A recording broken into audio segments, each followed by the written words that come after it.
Hi, everybody. Welcome to another special Prog Report interview. We have the amazing Roine Stolt from the Flower Kings back on the Mhm. program. How you doing, man? I'm doing fine. I'm doing fine. Good as Be, always to be see you. amazed. I'm supposed to be amazing now, right? You are amazing, absolutely. Uh, Well, we're here to Open talk about the new album, Love, which comes out on May up. 2nd. Mm. Incredibly, your 17th studio album, that's just a crazy number, man. That's really something. It's a crazy number, but an even more crazy number is that's the 17th Flower Kings album, but it's probably my whatever 250th That's right. That's altogether. exactly right. Uh, Yeah, I know. I mean, if you count, my goodness, you guys, so the prog musicians, I tell you what, the one thing they don't get credit for is the amount of actual work and music that you guys put in. uh, It's yourself and guys like Neil and Mike Yeah, and exactly. I all was every I was telling someone yesterday about the craziness of releasing all these albums and keeping track of, and sometimes hearing a song that you recorded a long time ago, And so that's probably two guys in the prog field, two guys, and that's me and Neil. That's yeah, doing I all mean, these albums, with so different many. bands, Yeah, keeping. no, it's great, and you know what? The fans love it, and it's great that you guys keep still doing stuff. I mean, Yeah. especially, I mean, now with, I guess the Flower Kings has really become. I mean, it's always been sort of your main focus, but Yeah. you had a lot of other things going on. But right now, it seems like that's really the main thing that you're doing. Yeah, and I mean, it's probably comes with age. You can't really, everything takes time. Even learning songs for a set list, takes a little bit longer. Right, Remembering lyrics, learning songs, all the chords. It's complicated music, and I found that being in many different bands was kind of stressful after a while, right, and it doesn't. I mean, honestly, it doesn't get better because you're in many different bands. But I mean, you know. when opportunity knocks, someone asks you, "Oh, you want to join my project?" Okay, or we have a tour here for you. You made this album, and then you take it. But over time, it's to me, it's more important that everything I do is special, and that you invest the time you need to invest in each right. and every project. So Yeah, that's one of the reasons I cut down a bit. yeah. I mean, you've had since really coming back. You had a sort of a hiatus after Desolation Rose, I think, and then from Hmm? 2019, Waiting for Miracles, it was five albums in just this in about 5 6 years, which is pretty good, pretty busy. Yeah. Yeah. I remember years when I had like three albums coming out with different bands, and Right. or even more, maybe four. And then also guesting on other people's albums was just like crazy. Yeah, yeah, And so yeah. there'd be a saturation point where people just get sick of hearing that fucking Rolling Stone one more time. You can't just stay out of one album once. I don't Yeah. know. I mean, it's if the ideas are there and you had the time and passion to do it, but I get the focus. I mean, I think it's also a good thing. The title Love. Well, let's get into that a little bit. I mean, it seems like sort of the Flower Kings have that underpinning of love as the emotion behind everything you guys have always done, right? And so calling that album that, I think, kind of makes sense at this point. But talk about deciding to do that.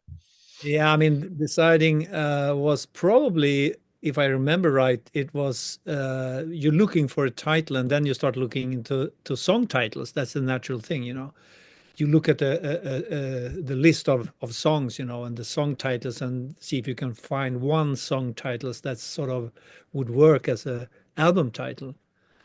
And we did, and we had talks about it. And then I looked at the album cover, and there's this guy probably like a whatever late 1800s circus traveling thing or beginning Yeah. of the 1900s. There's this, there was always like this strong guy that was breaking out from chains or breaking out from a prison or something like that, you know. And he had lots of tattoos, and one of the tattoos said love. So, and that sort of, I was thinking, I know, I mean, there's a Beatles album called Love, but I was thinking, can we call the album Love? Because as the situation is today, it's, I don't know what the news you have in America, but in Sweden, every day, every morning, we turn on the television and it's just like a conflict somewhere, the same old conflict, or it's another conflict somewhere else. And I mean, the political situation as is, and the economical situation, and everything. I mean, like you have politicians that are crooked. You know, we just heard this afternoon, I think, the Marie Le Pen in France. She's probably going to prison Oh, really? for, oh, yeah, yeah, yeah, for taking money that was supposed to be to something else. But I mean, the world is crazy. Everything's crazy for sure. But- so I won't go into politics too much because people don't like when I do that. But anyway, so it just felt natural to have like a very short and snappy message like love, you know, and kind of you know, from the hippie tradition, sort of, you know. Because when I was growing up, being a teenager, starting listening to music, it was that was the music that meant a lot to me, you know. And I mean, not only groups like the Beatles, but you know, the whole San Francisco movement, you know, all the cool bands that came from that, you know, the Lovin' Spoonful or Jefferson Airplane and Crosby, Stills, Nash, and, you know, all these people, you know, Right. that's something that the music that I carried with me, you know, and the influences I carried with me that probably now comes out in a in more modern form in just as much as Pink Floyd or Yes or something like that. You know, people used to think that Flower Kings, oh, that's the Swedish version of Pink Floyd or Yes, but it's yes, that's it's true in a way, but as much as that is lots of let's say pop music or psychedelic music from the late 60s, a lot of jazz music like Miles Davis and Herbie Hancock and Weatherport, these type of fusion jazz groups, you know, some of the acoustic stuff, you know, whatever Mamas and the Papas and Yeah, it's all in there. yeah, yeah, it's in there. So yeah. So anyway, so Love just felt like a fitting title, you know, and even with it goes together with the artwork, so to You speak. know, you talk about all those bands and how they sort of wrote protest music and sort of about what was going on in the world and all that kind of stuff. It doesn't seem like something that happens too much today, music wise. Do you sort of see that? I don't think, but especially in pop music, it's not No, not no. not approached at all. We've seen a little bit of it here in Sweden. We actually see a little bit of well, young people. I mean, whatever in their well, 20s, 25, 30. They seem to have discovered a bit of the old music in a way. We're talking about today about one band I can't remember now, but there seemed to be a tradition, you know, of music that is now rediscovered. Yeah. I mean, just the same way as jazz, you know, by we have lots of young jazz musicians here in Sweden, you know, and they listen to whatever Bill Evans or Herbie Hancock, something like that, um, and or Miles Davis, of course. But in the same way, I think uh, it seems to me that Sweden and Europe, you can see. Besides all the bands that want to be the new Dream Theater, there's also bands that want to be something else. They pick from whatever folk music, a little bit from psychedelic music, from Pink Floyd, from experimental music or synth music, you know, and create something new. And I think that's sometimes the more progressive music. So the I mean, there's already a Dream Theater, so now you can't be a second Dream Theater for now. And I mean, it's like um, someone comes up with a mix of lots of different influences. I think is usually the more interesting band. You're right. Yeah. If even if they have like an odd instrument, let's say someone is playing trombone, you have a metal combo, and there's one guy playing the trombone or a church As organ well or as something something like. different. The saxophone has come back in a lot of metal lately, which has been Yeah, interesting. yeah, So yeah, yeah, it's yeah. cool. Why not? Why not? Or someone is doing something. I've been talking in other interviews about this American band. I think they're American called Polyphia. Are you familiar with Sure. Yeah, Polyphia? absolutely. Big, Yeah. big Yeah. instrumental, progressive band. Yeah, interesting because they have this Spanish or almost Mexican influences and with a different kind of guitar music. They're riffing, but there's also clean guitars and very uh, I was floored when I heard them first because I think there's something new. There something new is happening, on that Yeah. scene, and they managed to fuse interesting elements to create something new. And what's been cool is young people like that band, and normally that would Yeah, yeah, yeah. that's I know. surprising, right? But they're doing well. They got a good fan base. So yeah, Oh, it's fun. yeah. Yeah. Yeah, absolutely. About the album, so a lot of the recent albums have been long double albums, right? You just throw in so much music. This one is still fairly long, but it's 12 songs, not a double disc.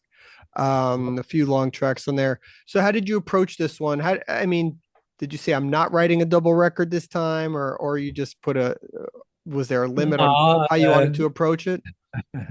we no, I mean, we just wrote songs, and it's not only me. It's my also my brother Michael and Lalle wrote some piece of music, and we just took what we had and we went down to a studio and recorded the backing tracks.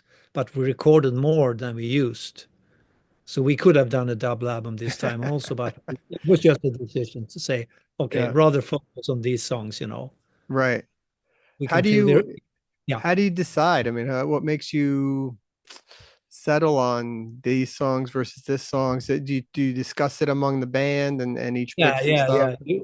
Usually discuss with the guys, and it's well, I mean, there's no doubt I'm sort of the band leader, but it's if everyone else say, "Oh, let's do that song," then okay, we'll do it that way. I think it's just we have decided together what songs we want to record, and then we record all the songs, and then what goes on this album is more like a discussion, saying, okay, we haven't done that type of a song before. Maybe we should surprise the listener with that type of song, or maybe we could do that because we need a slightly heavier song, or we need something that's more light or acoustic, or something that has a improvising element or something, Right. that would surprise the audience a little bit because that's the trick. Surprise a bit, but then want them to feel, you know, recognize the band. I mean, if you like the Flower Kings, we want them to, we want to shock them too much. Right. It's got it's a bit of both. Were there any ideas left over from previous albums that you had brought back? No, no, no, not really. Not this time. Well, there is, but we haven't even looked into it. So it was this time it was just like whatever we had, let's say 1.5 hour of music that we wanted to record. And then we used 1 hour of that or a little bit more than 1 hour. Yeah. The first single, How Can You Leave Us Now? Beautiful song. Mhm. Um, Talk about what that song is about and how you wrote that one. The song actually came about last summer, I think, and it was, I mean, normally I was just sitting here in the studio working and working and working and working. But it was a beautiful summer day. I was okay. I'll just go on the bike, and take a bike ride in the sun somewhere, go down to the water or something like that. And so I did. And when I did, I this melody just came up, and I was started humming it and thinking, how will I remember this until I get home, and to get in the studio. Luckily, I have my iPhone so I could, sing a little bit into the memory thing of the iPhone. So that's what I did. And then, I mean, normally it's like when, the work starts, we start looking into demos or making demos. I just look at what I have that I like. I mean, that's got to be the starting point, what I like that I can present to the other guys. And this one, I felt I could develop this. So I, sat down with the piano and developed it a little bit and presented it to the guys. And yeah, and I mean, as far as the lyrics is, I think the only thing I had was just like the phrase for the chorus. How can you leave us now? And that's like, as I've said in other interviews, it's. I think the idea of you can feel the desperation when the world is turning really um, it's it's sort of going out of control, on every level with politics, with the climate change and everything, and so it's not per se, it's not like a religious song, I wouldn't say, but it's got that sort of you know string laid into it in a way, so it's not Like exactly saying, God, how can you leave us now? But it's it's just there. someone. It's Yeah, you're yeah, looking for yeah. hope. Looking for hope. Yeah, yeah, pretty much. So, but it's and I think it was interesting because well, the singles, as they call it, they didn't pick this song, and I had to sort of ask, please, please, please, can you pick this song? Because I really believe in this song. It's simple, but it's not really a prog rock song in the sense Right, of, right. all the noodly bits and lots of guitar solos and synth solos. But it's a really nice song and it's a nice lyrics and it's got a certain feel that I wanted to sort of put on the table and say I want to have this one as maybe as the first single. So Yeah, I mean, that's what. what makes a good single nowadays, right? It's Yeah, yeah, yeah. sort I of know. tricky. No, I know.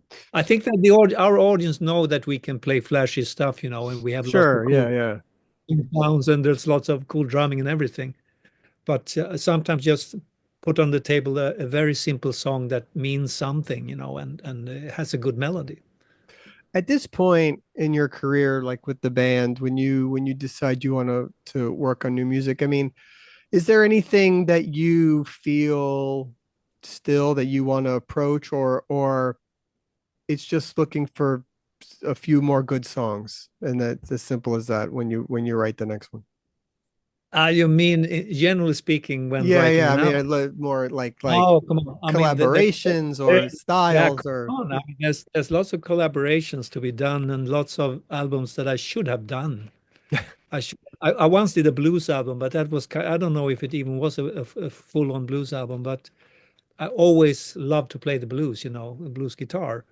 And I see myself as a blues guitar player pretty much. I'm not really a prog guitar player. I'm a blues guitar player. So I feel more connected with, let's say, Pink Floyd because they have this pretty much the same style of guitar work in Pink Floyd as I think we have in the Flower Kings.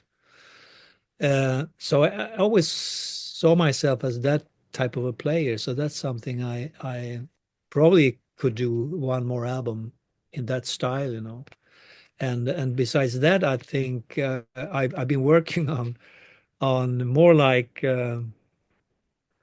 let's say orchestral, classical style movie soundtrack things, cool. but something I never released. Right. I'm probably a little bit scared to release something like that because I don't know. Maybe it would be a success. I have no idea, but it's just like I haven't had the guts yet to release something like that. I'm not even sure if the Inside Out would be open to release something like that. Right. But I'm thinking I even use some real strings and real percussion and woodwinds and stuff like that. Could be So good. that's Could be kind of a interesting. key for me to Yeah, sometimes before I die. yeah. Yeah. I want to talk about the tour. You have a European tour coming up soon with Neil Morrison, The Residents. Good to see you and Neil connecting again on the road Yeah. with his other band. How did you guys decide to do this tour, and what can people expect? I think everything came up. I mean, because Neil sent me an email, and I have to say, at that point, we had already a plan for a tour in May. So much of a tour was planned for just the Flower Kings in May. And then I got this mail from Neil saying, "How do you feel about maybe doing a joint tour in Europe? Because I have this new album out with the Resonance, you know." And I heard some songs and I liked it. So I was thinking, yeah, maybe that's what we should do instead, you know. So I Yeah, had to go back to the other booking agent and say, well, there's a little bit of a problem here because something came up that I actually cannot turn down because this seems, I feel in my heart that this is the right thing to do for us now. I mean, the album comes out and the other tour was planned, I think, beginning of May. So it was a little bit too soon. And now that we decided to do this thing with Neil and the Resonance, it will start end of May, two shows in Sweden with just Neil alone and the Flower Kings, and then right. with the Resonance in June, all the way through middle of June, I think, ending in Italy. And yeah, I mean, it just felt like I think Neil said something like, "Oh, I remember we were doing this tour together with Neil and Mike and Randy George and his band at the time." Can't remember. Maybe Eric was in the band also. But we were doing anyway a tour in Europe, and that was very successful, and it was lots of fun. And I know that the fans really enjoyed the tour, you know. Yeah. So No, it's great. I so think it's more so more why not? If it works, it Yeah. works. Yeah. It's a great bill. To have you guys together is awesome. Um, Mm. I mean, are you even starting to think about what you can play? I mean, it just gets harder and harder with every new album, right? It's just figuring out what you can play in an hour and a half.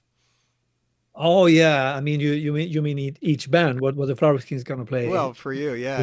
Oh It's yeah, yeah. It really does, and we have a set list now. But then of course I go through songs and then I find, oh, we got to play that song, and then I realize we can't play because it's going to be divided into two sets equally, you know. So it's not like not one band is a support band, but we're going to switch it around, and then we probably most likely do some transatlantic bit towards the end because that's what the fans want to hear, you know. nice. So There you go. That's yeah, exciting. yeah. So it's probably going to be like 1 hour, 15 minutes each band. And for us, it's we're going to change around a little bit because we think we're going to play at least 5 songs from the new album. Oh, wow. Yeah, and then there's going to be some of the older stuff from the early days also. Okay. Well, that sounds awesome. Sounds like a challenge. And then have you ever spoken to? I think there was some talk about this maybe happening another album with John Anderson, but is that something that has ever been discussed? Oh yeah, yeah, yeah. I mean, we're in contact every now and then. I would say we're in contact actually quite often. And I mean, only like whatever a week ago, he sent me some new stuff. You know, Oh wow. it just keeps going. You know, it's just sending stuff. I go, stop, stop. That's well, it's I got actually Don Perry, who used to be the drummer for Jethro Tull for about 20 years, you know, hmm he's living in California. So he tracked two songs, drums. It sounds great. And so we're working our way to sort of finalize and make because it's everything is like a demo. I work from a demo that John sent me, and then I work out some guitar and keyboard arrangements, some drum programming, etc. And then he sings it again, maybe with new lyrics. And I usually do my guitar work pretty fast. very spontaneous. But then comes like the finishing work, and that means that we bring in a bass player, bring in a Right. drummer, bring in another keyboard player or piano player, etc., etc., and do some backing vocals and all that type of thing. So I think learning from the previous experience, that's what I did last time, because he wanted to go on and create new songs and bits all the time, and I said, "Oh, I'm taking the band to the studio now, so we're gonna track." And we had Tom Britlin playing piano, and Jonas and Felix at the time, I think. So I think that's the way it's gonna go this time Cool. So there again. could be another one. That's awesome. Oh That's yeah, gonna be great. definitely, definitely. I think a lot of people will be Lots of looking forward material. to that. Yeah, yeah, yeah. His last, have you heard the Band Geeks album that he Oh did? yeah, yeah, that's Fantastic. great. Yeah, good stuff. Sounds great. And He can they're still, going out more, I think, and yeah, yeah, they're not on tour in the US, I think. yeah. Lots of It's stuff almost like going on. hearing Yes, in the mid 70s. I mean, the energy from the band is really Yeah, sparkling. yeah, yeah, yeah. Good stuff. Really good stuff. And John still sounds amazing. So, Oh, it's crazy. That's great. right? Wild. Well, good to see you, man. Always good chatting. And Yeah. just keep making awesome music for everybody to hear. And good luck on the tour. And hopefully, we'll see you soon. Yep. All right, buddy. Excellent. Be well. Talk to you soon. Bye. Hey, thanks for checking out the podcast. Don't forget to subscribe to our YouTube channel, wherever you get your podcasts. Follow us on all our socials and progreport.com. And we'll see you all again real soon. Thanks.